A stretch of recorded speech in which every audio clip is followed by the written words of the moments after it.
मुझे लगता था कि भारतीय जनता पार्टी की सेवा में मीडिया अब इससे नीचे और क्या गिर सकता है, मगर वो कंगना रनावत की फिल्म है ना कि अभी तो इन्हें और जलील होना है। मीडिया ने वो कर दिखाया दोस्तों जो इससे पहले उसने कभी नहीं किया था। टाइम्स ग्रुप, देश का एक बहुत बड़ा मीडिया समूह, उनकी अपनी संपादक अपने प्राइम टाइम शो में विपक्ष के नेता राहुल गांधी के बारे में एक असंसदीय शब्द का इस्तेमाल करते हैं जिसे गाली कहा जाता है। जी हां, जैसे मैंने कहा ना कि अभी इन्हें और जलील होना है। भारतीय जनता पार्टी की सेवा में ये लोग भूल जाते हैं कि इनका दायित्व है देश की जनता तक सच पहुंचाना, हुक्मरानों से सवाल पूछना, मगर ये लोग विपक्ष के नेताओं के बारे में असंसदीय भाषा और असंसदीय शब्दों का इस्तेमाल कर रहे हैं। सुनिए इस वीडियो का एक छोटा सांश। On my vacation and I'll go for vacation. And the day he returns, on the day he returns, oh my God, Punjab, what did you use? Punjab, is still in the headlines for all the wrong reasons. ये मुद्दा अपने आप में बहुत बड़ा बन गया है दोस्तों। कांग्रेस ने इस पर कड़ी प्रतिक्रिया दी है। आपके सामने पार्टी के प्रवक्ता पवन खेरा का यह बयान। An anchor abusing the leader of the opposition party on live TV is a new low even for the completely compromised and sold out media. Shameful, unacceptable. Vineet Jain James. Vineet Jain James जैसे कि आप जानते हैं टाइम्स ग्रुप के मालिक हैं। क्या कह रहे हैं छत्तीसगढ़ के मुख्यमंत्री भूपेश बघेल? कान खोलकर सुन लिया जाए। राहुल गांधी जी इस समय विपक्ष के प्रमुख नेता हैं। उनके बारे में अभद्र भाषा का प्रयोग कांग्रेस कार्यकर्ता कतई स्वीकार नहीं करेंगे। लोकतंत्र के चौथे स्तंभ का दायित्व निभा रहे हर मीडिया का पूर्ण सम्मान है, लेकिन मर्यादा नहीं भूलना चाहिए। मैं वही तो आपसे समझने का प्रयास कर रहा हूं कि ऐसी क्या नाराजगी थी मोहतरमा को राहुल गांधी से, क्योंकि मुद्दा चर्चा किस पर हो रही थी दोस्तों? चर्चा हो रही थी कि किस तरह से पंजाब के अंदर सियासी हलचल शुरू हो गई है। पहले कैप्टन अमरिंदर सिंह को मुख्यमंत्री पद से हटाया गया, उसके बाद नवजोत सिंह सिद्धू ने पीसीसी अध्यक्ष पद से इस्तीफा दे दिया। यानी कि कांग्रेस के साथ जैसा वो कहावत होती है ना घर के ना घाट की, वो वाली हालत हो गई थी। मगर उसके लिए राहुल गांधी के लिए उस असंसदीय शब्द का इस्तेमाल क्यों कर रही थी मोहतरमा? बाद में इन्होंने माफी भी मांगी है आपके स्क्रीन पर। The momentary lapse in the flow of conversation in using an unparliamentary word on air was in context of describing the political situation in Punjab, which Shri Rahul Gandhi thought had been addressed before he took a break. और ये तमाम चीजें कह रही हैं आगे जाकर। मैं फिर दोहराना चाहूंगा, मीडिया अब तमाम हदों को पार कर रहा है, क्योंकि कल न सिर्फ सिद्धू ने अपने पद से इस्तीफा दिया था, बल्कि कल एक और घटनाक्रम हुआ था जब एक जमाने में वामपंथी दलों से जुड़े और वामपंथी विचारधारा से जुड़े कन्हैया कुमार कांग्रेस में शामिल हो गए। और उनके शामिल होने के बाद भी मीडिया ने तमाम लक्ष्मण रेखाओं को पार कर दिया। उसकी मैं आपको दो मिसाल देना चाहूंगा। दो न्यूज चैनल्स हैं, जी न्यूज और देश के सबसे ज्यादा धनी आदमी मुकेश अंबानी का न्यूज चैनल। मुकेश अंबानी का न्यूज चैनल क्या झूठ बोल रहा है आपकी स्क्रीन पर? जो देश विरोधी नारे लगाए वो कांग्रेस को भाए। कांग्रेस का हाथ लेफ्ट वाले कन्हैया के साथ, डूबती कांग्रेस को अफजल प्रेमी गैंग का सहारा। 2022 में कन्हैया भरोसे कांग्रेस। बात यहां नहीं रुकती दोस्तों, आगे मैं आपको बतलाना चाहता हूं जी न्यूज ने क्या कहा। कांग्रेस के साथ टुकड़े टुकड़े गैंग का पोस्टर बॉय। टुकड़े टुकड़े गैंग, देश विरोधी नारे लगाने वाला कन्हैया। दोस्तों आज मैं एक चैलेंज देना चाहता हूं जी न्यूज को भी और मुकेश अंबानी के इस न्यूज चैनल को भी कि आप एक भी ऐसा नारा लगाएं, दिखाएं जिसमें कन्हैया देश विरोधी नारे लगा रहे हैं। मैं जानता हूं 2015-16 में जो जेएनयू में घटनाक्रम हुआ था, उस दौरान मैं एबीपी न्यूज में था और उस दौरान कई न्यूज चैनल्स ने कन्हैया को, जेएनयू को बदनाम करने के लिए झूठे झूठे नारों का प्रचार प्रसार किया था। जी हां, इनमें से एक न्यूज चैनल ने तो यह तक कह दिया था कि पाकिस्तान जिंदाबाद के नारे लगाए गए। यह तक कह दिया था दोस्तों। खुलेआम इस तरह का झूठ बोला जा रहा था। और दिलचस्प बात यह थी कि जब उस न्यूज चैनल ने एक फर्जी वीडियो चलाया कि देखिए पाकिस्तान जिंदाबाद के नारे लगाए जा रहे हैं, बाद में पता चला कि जिस आदमी को वो दिखा रहे थे वो तो एबीवीपी का था।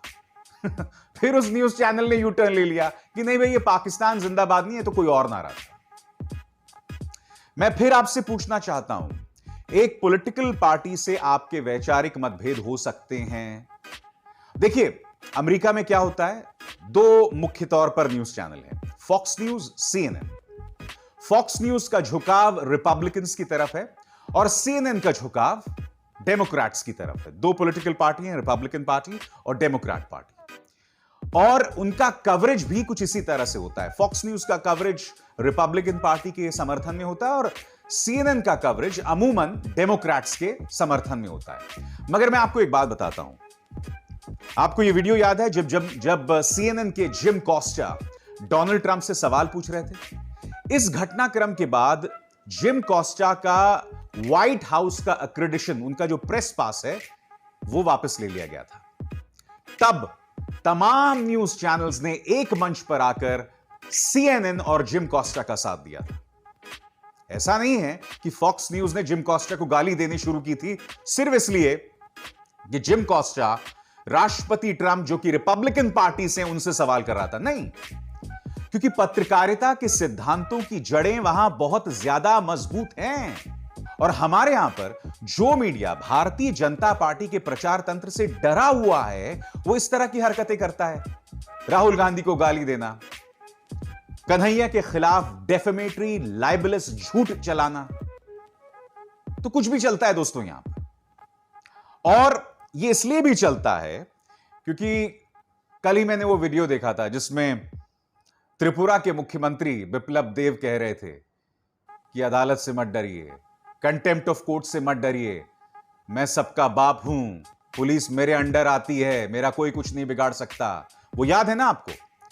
तो जब सत्ताधारी पार्टी से जुड़े नेता इस तरह का बयान देंगे तो आप अंदाजा लगा सकते हैं कि गोदी मीडिया किस तरह से विपक्ष के नेताओं को ऐसे ही गाली देता रहेगा, क्योंकि उन्हें पता है हमें कोई डर नहीं है।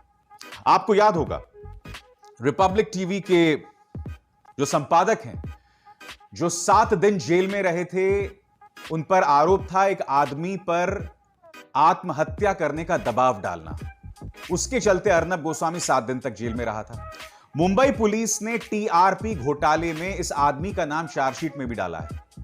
इन्होंने सोनिया गांधी के बारे में जो अपशब्द कहे थे, जो झूठ कहा था, क्योंकि मैं झूठ इसलिए कह रहा हूं क्योंकि अब तक इस बयान के समर्थन में अर्नब कोई सबूत नहीं ला पाए हैं।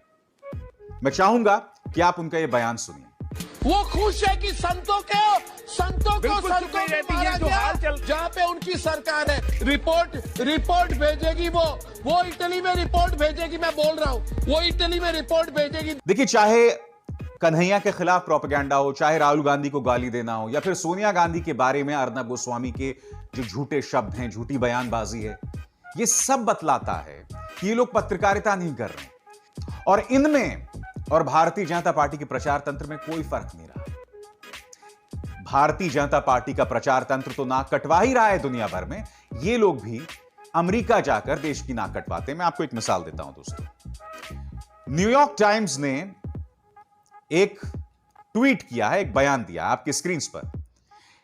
हुआ यह था कि इस स्क्रीनशॉट का इस्तेमाल भारतीय जनता पार्टी का प्रचार तंत्र कर रहा था कि देखिए, न्यूयॉर्क टाइम्स के पहले पन्ने पर प्रधानमंत्री नरेंद्र मोदी की फोटो है और न्यूयॉर्क टाइम्स इनकी तारीफ कर रहा है।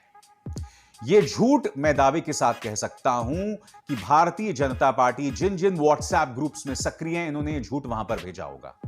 न्यूयॉर्क टाइम्स को आखिरकार इस मुद्दे पर स्पष्टीकरण देना पड़ा कि साहब, यह हमारा अखबार नहीं है। क्या कहा आपके स्क्रीन पर? This is a completely fabricated image, one of many in circulation featuring Prime Minister Modi. All of our factual reporting on Narendra Modi can be found at. Bharatiya Janata party के आईटी सेल ने सिर्फ देश की नाक नहीं काटी, बल्कि प्रधानमंत्री नरेंद्र मोदी की नाक काट के रख दी है। वो क्या कह रहे हैं? न्यूयॉर्क टाइम्स कह रहा है कि नरेंद्र मोदी को लेकर, प्रधानमंत्री नरेंद्र मोदी को लेकर कई तरह के झूठ चल रहे हैं और इन्होंने हमारे अखबार का इस्तेमाल किया है झूठ चलाने के लिए। कितने दुख की बात है दोस्तों। मैं फिर दोहरा रहा हूं, आप जब एक पॉलिटिकल पार्टी की भक्ति करते हैं, आप एक व्यक्ति विशेष की भक्ति करते हैं, तो आप फिर देश का नुकसान करते हैं, देश की तौहीन करते हैं। ये जतला रहा है इसे। मगर मैं क्या बोल रहा हूं दोस्तों, और मैं क्यों बोल रहा हूं कभी कभी तो मुझे यह समझ नहीं आता है, क्योंकि देखिए हो क्या रहा है कि पिछले 7 सालों से बहुत ही सिस्टमैटिक ढंग से, सुनियोजित ढंग से व्हाट्सएप पर, न्यूज चैनल्स पर एक प्रचार जो है वो घरों तक पहुंचाया गया है। उस प्रचार के जरिए, उस प्रचार प्रसार के जरिए लोगों का ब्रेन वॉश किया गया है। उनकी जो बुद्धि है वो सोचने और समझने की क्षमता खो चुकी है। आज आपको घर घर में ऐसे अंकल जी मिलेंगे, ऐसी आंटियां मिलेंगी, ऐसे ब्रेन वॉश युवक मिलेंगे, ऐसे ब्रेन वॉश छोटे छोटे बच्चे मिलेंगे जो मुंह से ऐसी ऐसी बातें करते हैं कि आप उसकी कल्पना भी नहीं कर सकते हैं। और इसके पीछे हाथ है उस मीडिया का जो विपक्ष के नेताओं के खिलाफ सुपारी लेकर बैठ जाता है। मैं आपको एक मिसाल देता हूं दोस्तों। इस देश में अर्थव्यवस्था की क्या हालत है आप जानते हैं, किसी से नहीं छुपी है। मगर हमारा मीडिया क्या कर रहा है मैं आपको दिखलाना चाहता हूं। आपके स्क्रीन पर आज तक देश का सबसे ज्यादा देखा जाने वाला न्यूज चैनल। पाकिस्तान में बेरोजगारी से हताश हो रहे लोग। बात यहां नहीं रुकी दोस्तों, ये देखिए ANI, contrary to Imran Khan government's claim Pakistan faces far higher employment. Dinamalar, इन्होंने भी पाकिस्तान में, वियॉन, नया Pakistan, 1.5 million unemployed. The Indian Express, the new Indian Express, unemployment rate rises relentlessly in Pakistan. यानी कि पाकिस्तान के अंदर जो बेरोजगारी चल रही है उस पर तो ये तमाम न्यूज चैनल बोल रहे हैं। और देखिए बात यहां नहीं रुकी, मैंने आपको जो मिसाल दी है, कुछ और मिसाल मैं आपको देता हूं। ये देखिए साहब, Aaj Tak Jansatta, One India, Navbharat Times, Lokmat, Prabhat Khabar, Hindustan, Amar Ujala, Hindustan Times, ये सारे अखबार पाकिस्तान की बेरोजगारी की बात कर रहे हैं। इनमें हिम्मत नहीं है कि इस सरकार से सवाल करे कि 50 सालों में बेरोजगारी के तमाम रिकॉर्ड टूट चुके हैं। उनसे सवाल नहीं करेंगे, पाकिस्तान को खींच के लाएंगे। अरे पाकिस्तान से क्या मतलब है भाई, इतना सा वो देश है, उसके बराबरी तुमने खुद को ला दिया है क्या? एक जमाना था जब इस देश की प्रतिस्पर्धा चीन से होती थी, अमेरिका से होती थी, ब्रिटेन से होती थी, जर्मनी से होती थी। हमारी सोच, हमारी महत्वाकांक्षा वहां थी, हमारे एंबिशंस वहां थे। अब इन लोगों ने हमें किस स्तर पे ला दिया है। और देखिए, मैं पाकिस्तान की यहां तौहीन नहीं कर रहा हूं, मुझे क्या मतलब है उनसे, मुझे अपने देश से मतलब है। मैं सिर्फ यह कह रहा हूं कि तुम कहां थे और तुम कहां आ रहे हो। मैं अपने देश की बात करूंगा, मैं अपने देश को बेहतर करूंगा, मुझे दूसरे देश को नीचा दिखाने की जरूरत नहीं है। आज आपको यह समझना पड़ेगा कि आप कहां थे और आपको कहां लाया जा रहा है, सिर्फ एक व्यक्ति की भक्ति में, सिर्फ एक प्रचार के चलते जिसने आपको पूरी तरह से ब्रेन वॉश कर दिया है। मैं फिर दोहराना चाहूंगा, इस मीडिया की कोई विश्वसनीयता नहीं है, यह वाकई गोदी मीडिया है। इनकी कोई क्रेडिबिलिटी नहीं है और इनका सिर्फ एक काम है कि आपको भ्रमित करे, आपको सच से दूर रखे और आपको अनाप शनाप प्रोपेगेंडा में फंसाए रखे। इनका सिर्फ यह काम है, इसके अलावा कुछ नहीं। मगर यहां न्यूज क्लिक पर बोल के लब आजाद है तेरे में मेरा फलसफा बिल्कुल साफ है। हम वो मुद्दे उठाते हैं जिसका सीधा ताल्लुक आपके साथ है, आम जनता के साथ है। हम वो मुद्दे उठाते हैं जिसका ताल्लुक जनता से है। हम वो खबरें आपके सामने लाते हैं जिसे पर्दे के पीछे रखने की एक साजिश रची जाती है, और हम उस दायित्व से पीछे नहीं हटेंगे। ये मेरा वादा है आपसे, ये न्यूज क्लिक का वादा है आपसे। नमस्कार।